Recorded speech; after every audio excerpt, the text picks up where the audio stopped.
بسم اللہ الرحمن الرحیم۔ عہد رسالت کی ایک شام تھی۔ رحمت للعالمین صلی اللہ علیہ وآلہ وسلم شمع رسالت کی پروانوں کی ایک جماعت کے درمیان رونق افزا تھے۔ ایک شخص بحال پریشان آپ کی خدمت میں حاضر ہوا اور عرض کیا، یا رسول اللہ، مسافر ہوں، مدینہ میں میرے قیام و طعام کا کوئی بندوبست نہیں ہے، آپ کی عنایت کا محتاج ہوں۔ رسول صلی اللہ علیہ وآلہ وسلم نے اسی وقت ازواج مطہرات سے پوچھا بھیجا کہ گھر میں کھانے کو کچھ ہے؟ سب طرح سے جواب آیا کہ آج فاقہ ہے۔ اب حضور صلی اللہ علیہ وآلہ وسلم نے صحابہ کی طرف دیکھا اور فرمایا، کوئی ہے جو اس اللہ کے بندے کو مہمان بنائے؟ حضور صلی اللہ علیہ وآلہ وسلم کا ارشاد سن کر گندمی رنگ کے ایک خوش چہرہ نوجوان، جن کی پیشانی نور الایمان سے چمک رہی تھی، اٹھ کھڑے ہوئے اور عرض کیا، یا رسول اللہ، اس کو میں اپنے ساتھ لے جاؤں گا۔ یہ کہہ کر فوراً گھر گئے، بیوی کو مہمان کے آنے کی اطلاع دی۔ انہوں نے کہا، بچوں کے لیے تھوڑا سا کھانا پکا ہے، اس کے سوا اللہ کی قسم گھر میں کھانے کی کوئی چیز نہیں۔ ان صاحب نے کہا، کوئی مذائقہ نہیں، بچوں کو بلا کر سلا دو، جب وہ سو جائیں تو ہم ان کا کھانا مہمان کے آگے رکھ دیں گے۔ تم چراغ درست کرنے کے بہانے سے اٹھ کر اس کو بجھا دینا، اندھیرے میں مہمان کھانا کھا لے گا اور ہم بھی یوں ہی منہ چلاتے رہیں گے۔ غرض اس طرح مہمان کو کھانا کھلا کر دونوں میاں بیوی بچوں نے رات فاقے سے گزار دی۔ صبح کو جب یہ نرالے میزبان حضور کی خدمت میں حاضر ہوئے تو زبان رسالت پر یہ آیت جاری تھی، جس کا ترجمہ تھا، وہ لوگ جو اپنے اوپر دوسروں کو ترجیح دیتے ہیں، اگرچہ ان پر تنگی فاقہ ہی ہو۔ حضور صلی اللہ علیہ وآلہ وسلم فرما رہے تھے، رات کو تمہارا اپنے مہمان کے ساتھ برتاؤ اللہ کو بہت پسند آیا۔ حضور کا ارشاد سن کر ان کی مسرت کا یہ عالم تھا کہ قدم زمین پر نہ ٹکتے تھے، اور پھر ایک دن یہی صاحب سرور عالم کی خدمت میں حاضر تھے کہ یہ آیت نازل ہوئی، جس کا ترجمہ تھا، تم نیکی کے مقام تک اس وقت تک نہیں پہنچ سکتے جب تک کہ اپنے عزیز ترین چیزیں اللہ کی رضا میں خرچ نہ کرو۔ صاحب مسجد نبوی کے سامنے ایک وسیع، زرخیز اور پرفضا باغ کے مالک تھے۔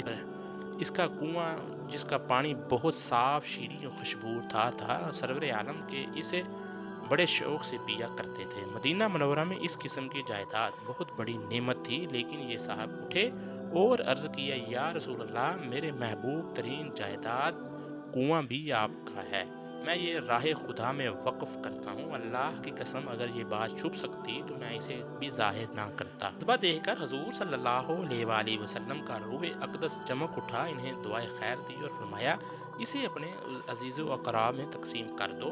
انہوں نے فوراً فرمان رسالت کی تعمیل کی اور یہ ساری جائیداد اپنے رشتہ داروں میں تقسیم کر دی۔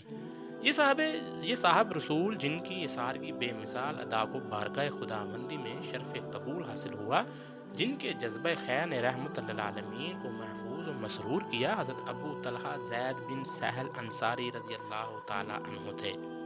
حضرت ابو طلحہ خزرج کے اس خاندان کے سربراہ اور ان لوگوں میں سے تھے جسے سرور عالم نے انصار کے سب گھرانوں سے بہتر قرار دیا تھا، یعنی خاندان بنو نجار۔ 13 نبوت کی بیعت عقبہ کبیرہ سے پہلے وہ ایک رنگیلے نوجوان تھے۔ آفتاب رسالت فاران کی ان چوٹیوں سے طلوع ہو چکا تھا اور اس کی کرنیں ارض یثرب تک آ پہنچی تھی۔ 11-12 ہجری میں یثرب کے متحد سعید الفطر ہستیاں مکہ جا کر رحمت العالمین کا دامن اقدس چوم چکی تھیں، اور اسلام کے دائی اول حضرت مصعب بن عمیر ان کی دعوت پر یثرب آ کر گھر گھر نور اسلام پھیلا رہے تھے۔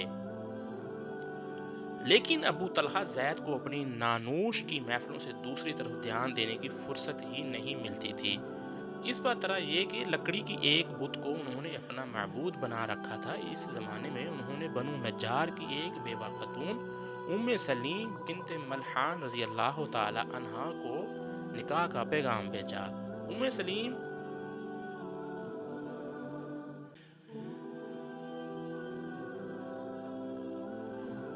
سلیم عرصہ دراز سے دولت اسلام سے بہرہ یاب ہو چکی تھیں اور اپنے فرزند انس بن مالک کی پرورش کر رہی تھیں۔ انس رضی اللہ تعالی عنہ سن شعور کو پہنچ چکے تھے اور اب کوئی چیز ام سلیم رضی اللہ تعالی عنہا کے دوسرے نکاح میں مانع نہیں تھی۔ لیکن جب انہوں نے ابو طلحہ جب انہوں نے ابو طلحہ کو جواب دیا میں تو اللہ کے سچے رسول حضرت محمد صلی اللہ علیہ وآلہ وسلم پر ایمان لا چکی ہوں، تم پر افسوس ہے کہ تم لکڑی کے بتوں کی پوجتے ہو جو کسی کو نفع یا ضرار نہیں پہنچا سکتے۔ میں رب واحد کی پرستار اور تم بتوں کی پجاری، میں تمہارا میل کیسے ہو سکتا ہے؟ ام سلیم کی باتیں ابو طلحہ کے دل میں اتر گئیں۔ کچھ دن غور کرتے رہے اور پھر حضرت ام سلیم رضی اللہ تعالی عنہا کے پاس آ کر مشرف با اسلام ہو گئے۔ حضرت ام سلیم کو ان کے قبول اسلام سے اتنی خوشی ہوئی کہ بے ساختہ ان سے کہا میں اب تمہارے ساتھ نکاح کرنے پر راضی ہوں، دنیاوی مہر معاف کرتی ہوں اور اپنا مہر تمہارا اسلام مقرر کرتی ہوں۔ اس کے بعد اپنے بیٹے انس رضی اللہ تعالی عنہ سے فرمایا اب تم ان کے ساتھ میرا نکاح کر دو۔ چنانچہ حضرت انس رضی اللہ تعالی عنہ نے اپنی والدہ کا نکاح حضرت ابو طلحہ رضی اللہ تعالی عنہ سے پڑھا دیا۔ وہ فرمایا کرتے تھے میری والدہ کا نکاح حضرت ابو طلحہ سے عجیب و غریب مہر پر ہوا۔ قبول اسلام کے بعد حضرت ابو طلحہ رضی اللہ تعالی عنہ کو انصار کے ان 75 نفوس قدسی میں شامل ہونے کا شرف حاصل ہوا جو 13 نبوت میں مکہ جا کر سرور عالم صلی اللہ علیہ وآلہ وسلم کی خدمت میں حاضر ہوئے۔ آپ صلی اللہ علیہ وآلہ وسلم کی بیعت سے مشرف ہوئے اور یہ عہد کیا کہ وہ اپنی جانوں، مالوں اور اولادوں کے ساتھ رحمت للعالمین صلی اللہ علیہ وآلہ وسلم کی عنایت کریں گے۔ اس بیعت کو تاریخ میں بیعت لیلۃ العقبہ، بیعت عقبہ ثانیہ، بیعت عقبہ کبیرہ مختلف ناموں سے پکارا گیا۔ ناظرین، جب 2 ہجری میں بدر کے میدان میں حق و باطل کا پہلا معرکہ ہوا تو حضرت ابو طلحہ ان 313 جان باز حق میں شامل تھے جنہیں اصحاب بدر کے عظیم الشان لقب سے پکارا جاتا ہے اور جن کی عظمت و جلالت قدر پر تمام اہل سیر کا اتفاق ہے۔ ناظرین، 3 ہجری میں معرکہ احد برپا ہوا تو حضرت ابو طلحہ اس میں بھی بڑے جوش و جذبے کے ساتھ شریک ہوئے۔ جب ایک اتفاقی غلطی سے لڑائی کا پانسا پلٹ گیا تو وہ ان چند صحابہ اکرام میں سے تھے جو اخیر تک رحمت للعالمین کے گرد داد شجاعت دیتے رہے اور کسی مشرک کو حضور تک پہنچنے نہ دیا۔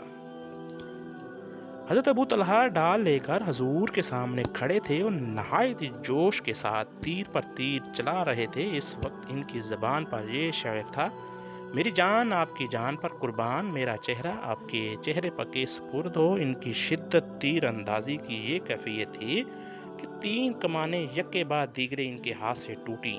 اسی اثناء میں سرور عالم جب بھی گردن مبارک اٹھا کر کفار کی طرف دیکھتے ابو طلحہ رضی اللہ تعالی عنہ عرض کرتے میرے ماں باپ اب پر قربان، گردن اٹھا کر نہ دیکھیے مباد آپ کو کوئی تیر لگ جائے، میرا سینہ آپ کے سینہ مبارک کے سامنے ہے۔ حضور صلی اللہ علیہ وآلہ وسلم کی حفاظت کرتے کرتے ان کا ایک ہاتھ شل ہو گیا، انہوں نے اف تک نہ کی۔ حضور صلی اللہ علیہ وآلہ وسلم ان کا جذبہ فدیت دیکھ کر بہت مسرور ہوئے اور فرمایا فوج میں ابو طلحہ کی آواز 100 آدمیوں سے بہتر ہے۔ رسول اللہ صلی اللہ علیہ وآلہ وسلم ان کے جوش ایمانی جذبہ اثار کی بڑی قدر فرماتے تھے اور وہ بھی حضور صلی اللہ علیہ وآلہ وسلم سے واہلانہ محبت کرتے تھے۔ ان کے گھر میں کبھی کوئی چیز آتی تو جب تک اس میں سے کچھ رسول اللہ کی خدمت میں نہ بھیج لیتے چین نہ پڑتا۔ چونکہ سراپا اخلاص میں تھے اس لیے حضور ان کی بھیجی ہوئی معمولی سے معمولی چیز بھی قبول فرما لیتے تھے۔ ایک مرتبہ مدینہ میں افواہ پھیل گئی دشمن اچانک حملہ کرنے کے لیے فلاں جگہ گھات میں بیٹھا ہوا ہے۔ حضور صلی اللہ علیہ وآلہ وسلم اشجاع ناس تھے، آپ نے حضرت ابو طلحہ سے ان کا گھوڑا منگوا بھیجا، اس پر سوار ہو کر تنہا جائے خطرہ کی طرف روانہ ہو گئے۔ حضرت ابو طلحہ رضی اللہ تعالی عنہ نے بے چین ہو گئے اور آپ کی حفاظت کے خیال سے پیچھے چل پڑے۔ تھوڑی دور گئے ہوں گے کہ حضور صلی اللہ علیہ وآلہ وسلم واپس تشریف لاتے ملے۔ فرمایا ابو طلحہ وہاں تو کچھ بھی نہیں ہے، ہاں تمہارا گھوڑا بہت سبک رفتار ہے۔ ناظرین اکرام، شراب حرام ہونے سے قبل ایک دن فصیح چوہارے کی شراب پی رہے تھے، کسی شخص نے آ کر خبر دی کہ ابھی حضور پر وحی نازل ہوئی جس کی روح سے شراب حرام ہو گئی ہے۔ حضرت ابو طلحہ نے اسی وقت فضی کا برتن ہاتھ سے پھینک دیا اور حضرت انس اپنے سوتیلے فرزند سے کہا اس گڑھے کو جو فضی سے بڑا ہوا تھا توڑ دو۔ انہوں نے توڑ کر باہر پھینک دیا۔ اس دن کے بعد وہ شراب کا نام سننا بھی گوارا نہ کرتے تھے۔ ایک دن معلوم ہوا رسول اللہ صلی اللہ علیہ وآلہ وسلم فاقے سے ہیں، بے تاب ہو گئے اور گھر جا کر اپنی اہلیہ ام سلیم سے کہا حضور بھوکے ہیں، ان کے لیے فوراً کھانا تیار کرو۔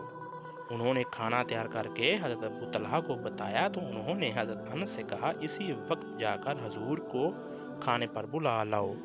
حضور صلی اللہ علیہ وآلہ وسلم اس وقت مسجد میں تشریف فرما رکھتے تھے اور آپ کے گرد بہت سے صحابہ کا مجمع تھا۔ حضرت انس کو دیکھ کر فرمایا ابو طلحہ نے تمہیں بھیجا ہے؟ حضرت انس نے عرض کیا بے شک یا رسول اللہ۔ حضور نے فرمایا حضور صلی اللہ علیہ وآلہ وسلم نے پوچھا کھانے کے لیے؟ انہوں نے کہا جی ہاں۔ حضور صلی اللہ علیہ وآلہ وسلم سب صحابہ کو لے کر اٹھ کھڑے ہوئے حضرت ابو طلحہ کے گھر تشریف لے گئے۔ ان کے دل میں خیال گزرا اللہ خیر کرے اتنے نفوس کے لیے کھانا مکتفی نہ ہوگا۔ حضرت ام سلیم کے سامنے اپنے اندیشے کا اظہار کیا تو انہوں نے کہا یہ باتیں اللہ اور اللہ کے رسول بہتر سمجھتے ہیں۔ اب جو تھوڑا بہت کھانا موجود تھا حضرت ابو طلحہ نے خوش دلی سے رسول اللہ کی اور ان کے صحابہ کرام کے سامنے رکھ دیا۔ اللہ تعالیٰ نے اس میں اتنی برکت دی کہ سب نے پیٹ بھر کر کھانا کھایا۔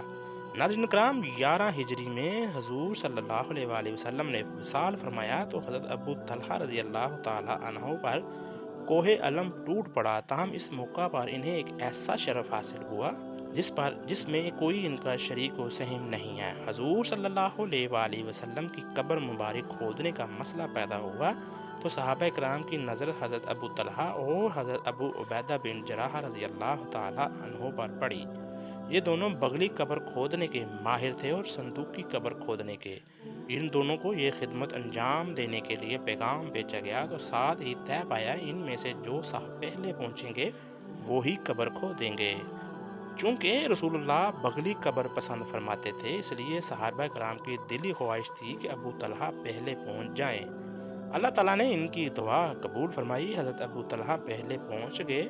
چنانچہ رسول اللہ صلی اللہ علیہ وآلہ وسلم کی ابدی آرامگاہ تیار کرنے کا شرف انہیں ہی حاصل ہوا۔ حضور صلی اللہ علیہ وآلہ وسلم کے وصال کے بعد حضرت ابو طلحہ رضی اللہ تعالیٰ عنہ شام چلے گئے اور وہیں سکونت اختیار کر لی۔ عہد صدیقی اور عہد فاروقی کے بیشتر حصے انہوں نے وہیں گزارا اور اس عہد کے بہت سے معرکوں میں ایک پرجوش مجاہد کی حیثیت سے شریک ہوئے۔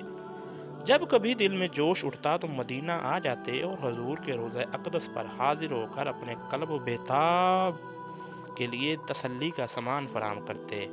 حضرت عمر فاروق رضی اللہ تعالیٰ عنہ کی وفات کا وقت قریب آیا تو اتفاق سے حضرت ابو طلحہ مدینہ میں موجود تھے۔ اپنے جانشین کا انتخاب کے لیے فاروق اعظم نے 6 اصحاب کا جو مجلس شورا نامزد فرمائی، حضرت ابو طلحہ کو بلا کر اس کا نگران مقرر فرمایا اور اسی سلسلے میں انہیں ضروری وصیتیں کی۔ حضرت عمر فاروق رضی اللہ تعالیٰ عنہ کی وفات کے بعد انہوں نے پورے اخلاص کے ساتھ ان پر عمل کیا اور کسی ہنگامے کے بغیر حضرت عثمان غنی خلیفہ منتخب ہو گئے۔ اس کے بعد حضرت ابو طلحہ رضی اللہ تعالیٰ عنہ نے عزلت غزینی اختیار کر لی اور اپنے آپ کو ہمہ تن عبادت الہی کے لیے وقف کر دیا۔ ایک دن سورہ توبہ کی تلاوت کر رہے تھے جب اس آیت پر پہنچے جس کا ترجمہ تھا خلقے اور بوجھل نکل کھڑے ہوں اور اپنے مال و جان سے اللہ کی راہ میں جہاد کرو، تو دل میں شوق جہاد کے شعلے بھڑک اٹھے۔ گھر والوں سے کہا میں جہاد پر جانا چاہتا ہوں۔ اس وقت وہ 70 برس کے تھے اور کثرت صوم کی وجہ سے بہت کمزور ہو گئے تھے، اس لیے گھر والے ان کے سفر کا انتظام کرنے میں متعامل ہوئے اور کہا آپ اپنی زندگی میں بہت جہاد کر چکے ہیں، اب آپ آرام کریں، ہم آپ کی طرف سے جہاد پر جائیں گے۔ حضرت ابو طلحہ رضی اللہ تعالیٰ عنہ اپنی بات پر اڑے رہے۔ آخر گھر والوں نے ان کے حکم کی تعمیل کی اور 70 برس کے یہ جلیل القدر مجاہد اللہ کی راہ میں لڑنے کے لیے گھر سے نکل کھڑے ہوئے۔ اسی زمانے میں ایک بحری مہم روانہ ہو رہی تھی، اس میں شامل ہو کر جہاز پر سوار ہو گئے ضعف پیری اور کثرت سوم نے طاقت باقی نہ رکھی تھی۔ ایک دن جب جہاز طوفان بعد میں ہچکولے لے رہا تھا تو ان کی روح پرواز کر گئی۔ جہاز کہیں 7 روز بعد ایک جزیرے کے کنارے لگا۔ اسی دوران میں لاش ویسی ہی ویسی پڑی رہی، اس میں ذرا برابر بھی تغیر نہ ہوا۔ لوگوں نے خشکی پر اتر کر اسی جزیرے میں آپ کی ابدی آرام گاہ بنائی۔ اللہ تعالیٰ ان پر ہزارہ رحمتیں نازل فرمائے، آمین یا رب العالمین۔